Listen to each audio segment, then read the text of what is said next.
എപ്പിസോഡിന്റെ തുടക്കത്തിൽ നമ്മൾ കാണുന്നത് അങ്ങനെ മുത്തശ്ശന്റെ പാർട്ടിയിൽ പങ്കെടുക്കാനായി എത്തിയിരിക്കുന്ന ലിന്നും നീസിയും അവിടെ നിന്ന് പതിയെ പുറത്തേക്ക് നടക്കുന്നു. പുറത്ത് നല്ല തണുപ്പാണെന്നെല്ലാം നീസി പറയുമ്പോഴേക്കും ദേ ഈ വ്യൂ നോക്കുന്നു പറഞ്ഞു അവിടെ നിന്നുള്ള മനോഹരമായ വ്യൂ ലിൻ കാട്ടിക്കൊടുക്കുമ്പോൾ അവൾക്കത് ഒരുപാട് ഇഷ്ടപ്പെടുന്നുണ്ട്. എന്തായാലും നമ്മളെ എല്ലാവരും ഒരുമാതിരി നോക്കുകയായിരുന്നു എന്ന് നീസി പറയുമ്പോൾ ലിന്നാകട്ടെ അവരുടെ നോട്ടത്തിന് പക്ഷെ ഒരു രസം ഉണ്ടായിരുന്നു എന്നും പറഞ്ഞ് അവളെ കിസ് ചെയ്യാനായി വരുമ്പോഴേക്കും നീസി തടയുന്നില്ല. അങ്ങനെ നീസിയും ലിന്നും അവിടെ കിസ് ചെയ്യാണ്. എന്നെ അവിടെ നിന്ന് പുറത്ത് കടക്കാനായി സഹായിച്ചതിന് ഒരുപാട് താങ്ക്സ്. നീ കൂടെ ഉള്ളതുകൊണ്ടാണ് എനിക്ക് അവിടെ നിന്ന് ഒന്ന് എസ്കേപ്പ് ആവാൻ സാധിച്ചത്. ഞാൻ അവിടെ ഒട്ടും കംഫർട്ടബിൾ ആയിരുന്നില്ല. ഒന്നാമത് എനിക്ക് ഇതുപോലത്തെ ഈ ബിസിനസ് പരമായ മീറ്റിംഗ് ഒന്നും ഇഷ്ടമേ അല്ല എന്നല്ല ലിൻ പറയുമ്പോൾ ലിൻ ബിസിനസ് ഏറ്റെടുക്കും, ചെന്നിന് അവസരം കിട്ടില്ല എന്ന രീതിക്കൊക്കെ അവിടെ ഒരു സംസാരം ഉണ്ടായിരുന്നു, അത് ഞാൻ കേട്ടു എന്ന് നീസി പറയുമ്പോൾ പക്ഷേ എനിക്ക് അതിലൊന്നും അല്ല ഇൻട്രസ്റ്റ്. എന്റെ ഇൻട്രസ്റ്റ് മെഡിക്കൽ ഫീൽഡില്ല. തിരിച്ചെന്റെ മെഡിക്കൽ കരിയർ വീണ്ടെടുക്കണം, അതാണ് എന്റെ ആഗ്രഹം. അതിൽ കുറെ പഠിക്കണം, ചെയ്യണം, അതൊക്കെയാണ് എന്റെ ആഗ്രഹം എന്നെല്ലാം അവൻ പറയുമ്പോൾ എനിക്കത് അറിയാമെന്ന് അവളും പറയുന്നുണ്ട്. അങ്ങനെ അവിടെ നിന്ന് ആ ഒരു പാർട്ടിയൊക്കെ കഴിഞ്ഞ് തിരിച്ചു പോകുന്ന ടീം അങ്കിളാകട്ടെ ആന്റിയെ വിളിച്ച് ഇവിടുത്തെ വിശേഷങ്ങളൊക്കെ പറയുകയും ലിന്നിന്റെയും നീസിയുടെയും ഡേറ്റിംഗിന്റെ കാര്യം പറഞ്ഞ് നീസിയെ കളിയാക്കുകയും ചെയ്യുമ്പോൾ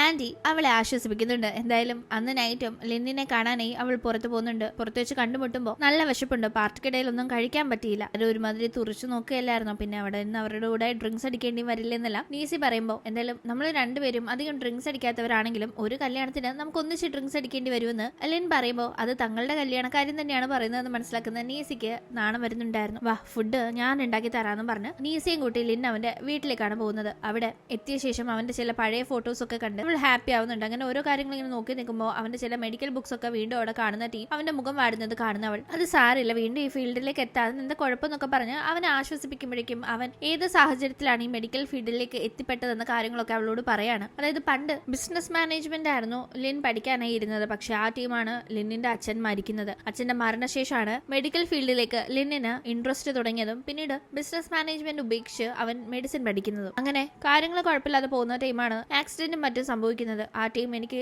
താല്പര്യമില്ലെങ്കിൽ പോലും മുത്തശ്ശൻ ഇപ്പൊ നിനക്ക് ഡോക്ടർ ആവാൻ സാധിക്കില്ലല്ലോ, അതുകൊണ്ട് ബിസിനസ്സിലേക്ക് മടങ്ങി വായെന്ന് വിളിച്ചത് കൊണ്ട് ഞാൻ ഇവിടെ വന്നത് ചെയ്യുന്നു. അങ്ങനെ വലിയ താല്പര്യമില്ലാതെ ഏറ്റെടുത്തതാണെങ്കിലും ആ ടീം എനിക്ക് കിട്ടിയ വലിയൊരു പ്രോജക്റ്റ് എനിക്ക് നല്ല രീതിയിൽ ഫിനിഷ് ചെയ്യാൻ സാധിച്ചു. മറ്റൊരാളെ ഏറ്റെടുത്ത് കുളമാക്കിയ പ്രോജക്റ്റ് ഞാൻ നല്ല രീതിയിൽ ഫിനിഷ് ചെയ്തപ്പോൾ മുത്തശ്ശൻ എന്നെ പറ്റിയുള്ള മതിപ്പ് കൂടി. മുത്തശ്ശൻ അതുകൊണ്ട് തന്നെ എന്നെ കൂടുതൽ ഉത്തരവാദിത്തങ്ങൾ ഏൽപ്പിച്ചു തുടങ്ങി. ഒരു വിധത്തിൽ ആലോചിച്ചാൽ ഇതും ഒരു ബ്ലെസ്സിംഗ് ആണ്. കാരണം ഞാൻ ഈ ഫീൽഡിൽ ഇപ്പോൾ വന്നതുകൊണ്ടല്ല നിന്നെ എനിക്ക് വീണ്ടും കണ്ടുമുട്ടി ഇങ്ങനെ നമുക്ക് ഒന്നിക്കാനായി സാധിച്ചത്. എന്നിരുന്നാലും കാര്യങ്ങളൊക്കെ ഒന്ന് സോർട്ട് ഔട്ട് ചെയ്ത ശേഷം മെഡിക്കൽ ഫീൽഡിലേക്ക് തന്നെ ഞാൻ മടങ്ങിപ്പോകും. ഓപ്പറേഷൻ ചെയ്യാൻ സാധിച്ചില്ലെങ്കിലും എനിക്ക് അവിടെ ഒരു അധ്യാപകനായി തുടരാനുള്ള സ്കോപ്പ് ഉണ്ടല്ലോ, അത് ഞാൻ നോക്കുന്നല്ല. അവൻ പറയുമ്പോൾ അവന്റെ ഉള്ളിൽ ആ ഒരു ഡിറ്റർമിനേഷൻ വളരെ വലുതാണെന്നും അവനെ പറ്റി ആലോചിക്കുമ്പോൾ താൻ ഒരുപാട് പ്രൗഡ് ആണെന്നും നീസി പറയുന്നു. എന്തായാലും അങ്ങനെ ഇവിടെ കാര്യങ്ങൾ രസകരമായി പോകുന്നു. ഇതിന്റെ ഇടയിൽ മുത്തശ്ശനാകട്ടെ ലിന്നിന്റെ അങ്കിളിനെ ആന്റിയും കണക്കിന് വഴക്ക് പറയുന്നുണ്ട്. ചെൻ പാർട്ടിക്കിടയിൽ ലിന്നിനെ അപമാനിച്ച ആ ഒരു കാര്യത്തിന്റെ പേരിൽ. പിന്നീട് അടുത്ത ദിവസമായിട്ട് വീണ്ടും ലിന്നും നീസയും കണ്ടുമുട്ടുന്നുണ്ട്. അവർ ഒരു കോഫി ഷോപ്പിന്റെ അവിടേക്ക് പോകുമ്പോഴേക്കും മുത്തശ്ശൻ ലിന്നിനെ അത്യാവശ്യമായി കാണാനായി വിളിപ്പിക്കുമ്പോൾ നീസിയെ കോഫി ഷോപ്പിന്റെ അവിടെ ലിൻ ഡ്രോപ്പ് ചെയ്യുന്നു. ആ ടീം അവൻ അവളെ കിസ് ചെയ്യുന്നുണ്ട്. എന്നിട്ട് ഇത് നമുക്ക് ശീലാക്കിയാലോ എന്ന് ചോദിക്കുമ്പോൾ അവൾക്ക് ചിരി വരുന്നുണ്ടായിരുന്നു. തുടർന്ന് അവൻ ഒറ്റയ്ക്ക് മുത്തശ്ശനെ കാണാനായി പോകുമ്പോൾ മുത്തശ്ശൻ ബിസിനസ് പരമായ കാര്യങ്ങളൊക്കെ ആദ്യം ചോദിച്ച ശേഷം മുത്തശ്ശന്റെ ഷെയർസ് ഒക്കെ അവന്റെ പേരിലേക്ക് മാറ്റുന്നത് മുത്തശ്ശന്റെ തീരുമാനം എന്നറിയിക്കുമ്പോൾ അതിനെപ്പറ്റി എനിക്കൊന്ന് ആലോചിക്കണം, അമ്മയോടൊക്കെ ചോദിക്കണമെന്നൊക്കെ ലിൻ പറയുമ്പോൾ ആരോടും ചോദിക്കേണ്ട,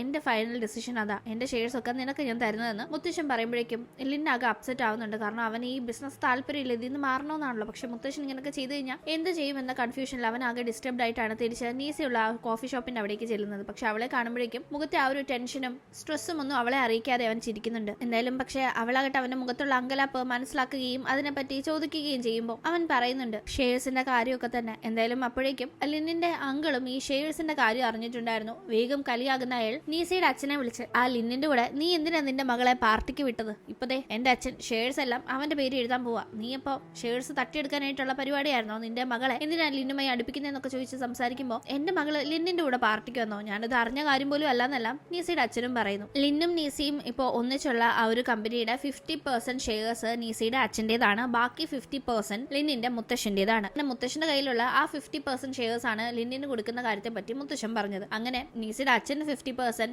ലിന്നും നീസിയും കല്യാണം കഴിച്ച് അങ്ങനെ ബാക്കി 50% നീസിയുടെ ഫാമിലിയിലേക്കും കൂടി തന്നെയാണല്ലോ അപ്പോൾ വരുന്നത്. അങ്ങനെ മൊത്തം കൂടി നീസിയുടെ ഫാമിലിയിൽ കിട്ടും, നിങ്ങൾക്ക് ആ കമ്പനി കിട്ടുമല്ലോ എന്നൊക്കെ പറഞ്ഞ് അങ്കിൾ ഇങ്ങനെ സംസാരിക്കുമ്പോൾ മാത്രമാണ് ലിന്നും നീസിയും ഡേറ്റിംഗ് ഒഫീഷ്യലി സ്റ്റാർട്ട് ചെയ്തു എന്ന കാര്യം പോലും നീസിയുടെ അച്ഛൻ അറിയുന്നത്. എന്തായാലും ഇങ്ങനെ ഇവർ സംസാരിച്ചിരിക്കുമ്പോഴേക്കും അവിടേക്ക് ആളുടെ ഗേൾ ഫ്രണ്ട് എത്തുമ്പോൾ പുള്ളിക്കാരൻ ഫോൺ കട്ട് ചെയ്യുന്നുണ്ട്. പക്ഷേ ഫോണിൽ സംസാരിക്കുന്നത് കണ്ടുവന്ന അവരാകട്ടെ പെട്ടെന്ന് തന്നെ ചോദിക്കുന്നുണ്ട്, എന്തിനാ ഇങ്ങനെ ഫോൺ വിളിക്കുന്ന, വയ്യാണ്ടിരിക്കല്ലേ, ഫോണൊക്കെ മാറ്റി വെച്ചൂടെ എന്നല്ല. അവരോടാകട്ടെ പക്ഷെ ഒരു ഇഷ്ടക്കേടോട് കൂടിയാണ് നീസിയുടെ അച്ഛൻ ആ ടീം പെരുമാറുന്നത്. അത് അവരെ കുറച്ച് നിരാശപ്പെടുത്തുന്നുണ്ട്. അവർ വിചാരിക്കുന്ന കണക്ക് അയാളിപ്പോ പഴയ സ്നേഹമൊന്നും കാണിക്കുന്നില്ലെന്ന് തോന്നുന്നവർ ഡിസ്റ്റർബ്ഡ് ആയി ഇങ്ങനെ പുറത്തേക്ക് അടുത്തേക്ക് ചെല്ലുമ്പോൾ അമ്മയുടെ മുഖം എന്താ വാടിയിരിക്കുന്നതെന്ന് ഞാൻ ചോദിക്കുന്നുണ്ട്. അയാൾ എന്നെ ഒരു താല്പര്യമില്ലാത്ത രീതിയിൽ ഇപ്പൊ കാണുന്നത്. എന്തായാലും ഇയാൾ എന്നെ കംപ്ലീറ്റ് ആയി ഇനി ഒഴിവാക്കുന്നതിന് മുന്നേ ഇയാളുടെ കുറെ സ്വത്ത് തട്ടിയെടുക്കണം, അതേ വഴിയുള്ളൂ എന്നെല്ലാം അവരും ഉറപ്പിക്കുന്നു. പിന്നീടാകട്ടെ ഞാൻ അവളുടെ കുറച്ച് ഫ്രണ്ട്സിനെ കാണാനായി പോകുമ്പോഴേക്കും അവരൊക്കെ കൂടി ഒരു ഇൻവെസ്റ്റ്മെന്റ് ആപ്പിൽ കയ്യിലെ കാശൊക്കെ ഇൻവെസ്റ്റ് ചെയ്തിട്ടുണ്ടെന്നും അതിൽ നിന്ന് കിട്ടുന്ന കമ്മീഷൻ അത്യാവശ്യം വലിയൊരു തുകയുണ്ടെന്നൊക്കെ പറയുമ്പോൾ അത് കേൾക്കുന്ന നീസിക്ക് അതിൽ പൈസ ഇൻവെസ്റ്റ് ചെയ്യാനായി തോന്നുന്നുണ്ട്. അങ്ങനെ അവൾ കുറച്ച് കാശൊക്കെ അറേഞ്ച് ചെയ്ത് അതിൽ ഇൻവെസ്റ്റ് ചെയ്യുന്നു. അപ്പോഴേക്കും ഇന്നും നീസിയും ഒന്നിച്ചു തുടങ്ങിയ ഒരു കാഫറ്റീരിയ ഗാർഡൻ വർക്ക് ഉണ്ടായിരുന്നല്ലോ അവരുടെ കമ്പനിയിൽ. അതിന്റെ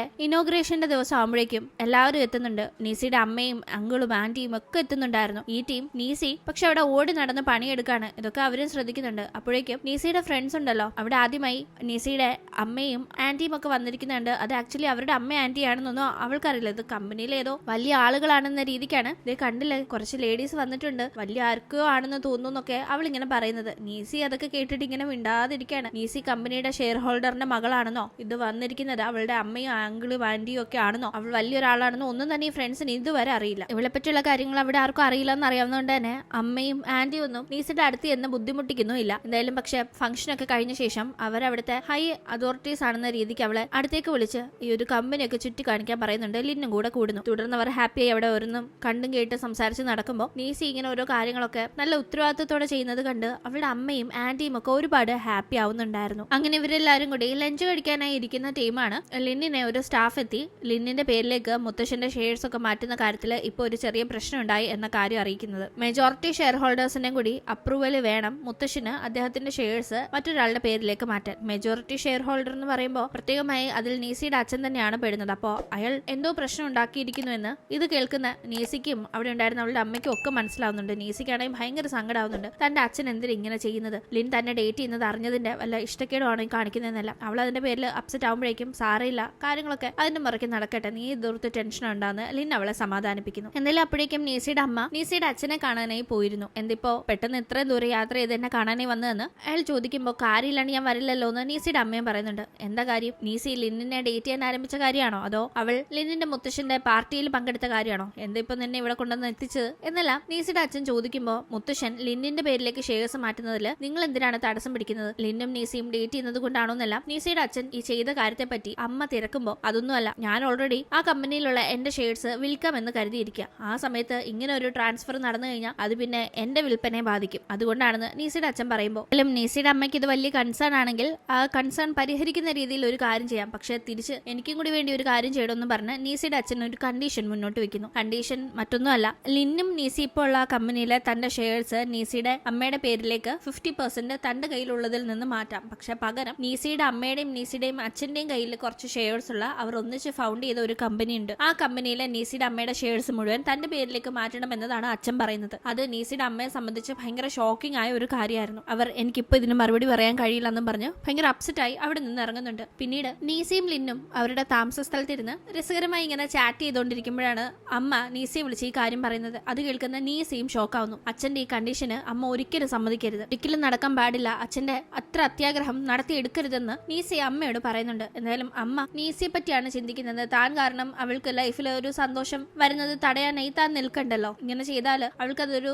സന്തോഷം കൊടുക്കുമെങ്കിൽ അത് ചെയ്യാവുന്ന രീതിക്ക് അമ്മ നിൽക്കുന്നെന്ന് മനസ്സിലാക്കുന്ന നീസി അടുത്ത ദിവസം രാവിലെ തന്നെ അമ്മയെ കാണാനായി ചെല്ലുന്നുണ്ട്. നീന്ത് രാവിലെ വന്നതെന്ന് ഒരു അറിയിപ്പും ഇല്ലാണ്ട് വന്ന് അവളെ കണ്ട് അമ്മ ചോദിക്കുമ്പോൾ അമ്മ അച്ഛൻ പറഞ്ഞ കണക്ക് ഷെയർസ് അച്ഛന് കൊടുക്കരുത്, പിന്നെ ലിന്നിനാണെങ്കിൽ കമ്പനിയെക്കാളും താല്പര്യം മെഡിക്കൽ ഫീൽഡിനോട്. ഒരു നാൾ ലിൻ അത് പോഴ്സ്യൂ ചെയ്യാനേ പോകും, പിന്നെ എന്തിനാ വെറുതെ അമ്മ കഷ്ടപ്പെട്ട് ഈ ഷെയർസ് ഒക്കെ മാറ്റുന്നതെന്നെല്ലാം നീസ് ചോദിക്കുമ്പോൾ നീ വിഷമിക്കേണ്ട, നിനക്ക് വേണ്ടിയല്ല ഞാൻ ആ തീരുമാനം എടുക്കുന്നത്. ആക്ച്വലി ആ ഒരു കമ്പനി ഞങ്ങൾ രണ്ടുപേരും കൂടി ഫൗണ്ട് ചെയ്തതാണെങ്കിലും എല്ലാവരും അത് കൂടുതലായി നിന്റെ അച്ഛന്റെ പേരിലാണ് അറിയുന്നത്. എനിക്ക് ആളുടെ ഒരു തണലും ഇല്ലാണ്ട് തനിയെ എന്റെ കഴിവുകൊണ്ട് എന്തെങ്കിലും ചെയ്യണമെന്നുണ്ട്, ആ രീതിയിൽ മുന്നോട്ട് വരണമെന്നുണ്ട്. അതിനുവേണ്ടി ഇതൊരു അവസരമായിട്ട് ഞാൻ കാണുന്നു എന്ന് മാത്രം നീ കരുതിയാൽ മതി. അയാളുടെ ഒരു നിഴൽ പോലും ഇല്ലാതെ ഞാൻ എന്തെങ്കിലും സ്വന്തമായി ചെയ്യുന്നു എന്ന് ആഗ്രഹിക്കുന്നു, അത്രേ ഉള്ളൂ എന്നെല്ലാം അമ്മ അവളോട് പറയുന്നുണ്ട്. പിന്നീട് നമ്മൾ കാണുന്നത് നീസിയുടെ അമ്മ അവരുടെ ഷെയർസ് നീസിയുടെ അച്ഛന് കൊടുക്കുകയും നീസിയുടെ അച്ഛന്റെ കയ്യിലുണ്ടായിരുന്ന 50% ഷെയറിൽ പകുതി അവർക്ക് കൊടുക്കുകയും ചെയ്യുന്നതാണ്.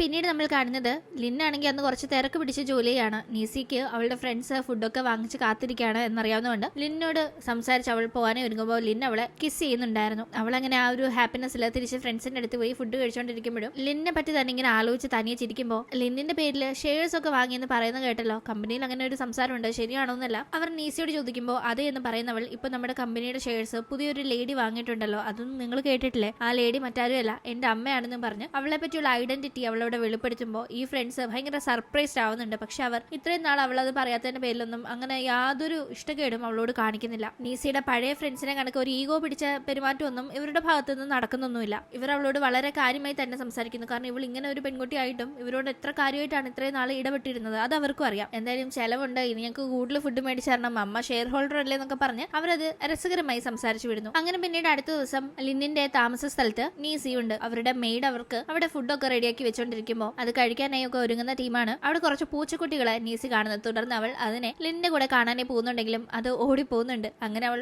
ലിന്നിനെ കണ്ടപ്പോഴേ പൂച്ചക്കുട്ടി ഓടിപ്പോയി എന്നൊക്കെ പറഞ്ഞുകൊണ്ടിരിക്കുമ്പോഴാണ് അവളെ ഒരു ഫ്രണ്ട് വിളിക്കുന്നത്. ഫോൺ എടുത്തു കൊടുക്കുന്നത് ലിന്നാണ്. കോൾ അറ്റൻഡ് ചെയ്യുന്ന നീസി കോളേജിൽ അവളോട് പഠിച്ച ഫ്രണ്ട് ബർത്ത്ഡേ പാർട്ടിക്ക് ക്ഷണിക്കുന്നതാണെന്ന് മനസ്സിലാക്കി ശരി വരാന്നൊക്കെ പറഞ്ഞ് കോൾ കട്ട് ചെയ്യുന്നുണ്ട്. പ്രത്യേകമായി റോങ് വരില്ല എന്ന് ആ ഫ്രണ്ട് അവളോട് പറഞ്ഞിട്ടുണ്ടായിരുന്നു. അതുകൊണ്ടാണ് അവൾ വരാമെന്ന് പറഞ്ഞത്. എന്തായാലും അവളവിടെ ലിന്നിനോട് ഈ കാര്യം പറയുമ്പോൾ അടുത്ത ദിവസം അവൾ ലിന്നിന്റെ കൂടെ ലിന്നിന്റെ മെന്ററിനെ കാണാൻ പോകാനായി ഇരുന്നായിരുന്നു. പക്ഷെ ഇങ്ങനെ ഒരു പാർട്ടി വന്നതുകൊണ്ട് തന്നെ അത് പോകാൻ പറ്റില്ല എന്ന് പറയുമ്പോൾ സാരമില്ല, ഞാൻ നിന്നെ ഡ്രോപ്പ് ചെയ്യാന്നൊക്കെ ലിന്നും പറയുന്നു. അങ്ങനെ ഇവിടെ കാര്യങ്ങൾ നടക്കുമ്പോഴേക്കും സ്വാങ്ങിന്റെ ഓഫീസിൽ ക്രിസിന്റെ ബർത്ത്ഡേ ആണ്. അതിനൊരു പാർട്ടി വെക്കുന്ന കാര്യം ഫ്രണ്ട്സ് പറയുമ്പോഴേക്കും അടുത്ത ദിവസം പാർട്ടി വെക്കാന്ന് അവൾ പറയുന്നുണ്ട്. അപ്പോഴാണ് സ്വാങ്ങിനെ അവന്റെ കോളേജ് ഫ്രണ്ട് വിളിക്കുന്നത്. ഈ കോളേജ് ഫ്രണ്ട് മുന്നേ നീസിയെ വിളിച്ച ആ ഫ്രണ്ടിന്റെ ബോയ് ഫ്രണ്ട് ആണ്. ഇവരൊക്കെ കോളേജ് കാലഘട്ടം തൊട്ടേ ഫ്രണ്ട്സ് അറിയാവുന്നവരാണല്ലോ. എന്തായാലും ആ ഫ്രണ്ട് വിളിച്ചിട്ട് തന്റെ ഗേൾ ഫ്രണ്ടിന്റെ ബർത്ത്ഡേ ആണെന്ന് സ്വാങ്ങിനോട് പറയുന്നു. ജസ്റ്റ് ഗേൾ ഫ്രണ്ട് മാത്രമല്ല സ്വാങ്ങിന്റെയും കൂടി ഫ്രണ്ടും കൂടിയാണ് ആ പെൺകുട്ടി. അപ്പോൾ ഇങ്ങനെ പറയുമ്പോൾ എന്നാലും ഇവിടെ ഒരു പാർട്ടി ഉള്ളതുകൊണ്ട് തന്നെ സ്വാങ് ശരി ഞാൻ വരുന്നില്ല, എനിക്ക് വേറെ കുറച്ച് തിരക്കുണ്ടെന്ന് പറഞ്ഞ് കോൾ ഇഗ്നോർ ചെയ്യാണ്. അങ്ങനെ ആ ഫ്രണ്ട് അത് ബർത്ത്ഡേ ഗേളായ തന്റെ ഗേൾ ഫ്രണ്ടിന്റെ അടുത്ത് പറയുമ്പോൾ സ്വാങ് വരുന്നില്ലെങ്കിലും സാരമില്ല, അതെന്തായാലും നല്ല കാര്യം, കാരണം നീസി വരുന്നുണ്ട്, അതുകൊണ്ട് അവൻ വരാതിരിക്കുന്നത് നല്ലതെന്ന് പറഞ്ഞ നീസിയെ പറ്റി ആ പെൺകുട്ടി വളരെ വാചാലയായി സംസാരിക്കുമ്പോൾ കോളേജിൽ പഠിക്കുന്ന ടീം നിങ്ങൾ അത്രയും ക്ലോസ് അല്ലായിരുന്നല്ലോ, പക്ഷെ ഇപ്പൊ നിനക്ക് നീസി ഭയങ്കര കാര്യമല്ലെന്നല്ല ബോയ് ഫ്രണ്ട് ചോദിക്കുമ്പോൾ അവൾ ഒരു കാര്യം ആലോചിക്കുന്നുണ്ട്. ആക്ച്വലി കോളേജ് കാലഘട്ടത്തിൽ വെച്ച് ഈ പെൺകുട്ടിക്കും സ്വാങ്ങിനെ ഇഷ്ടമായിരുന്നു. പക്ഷെ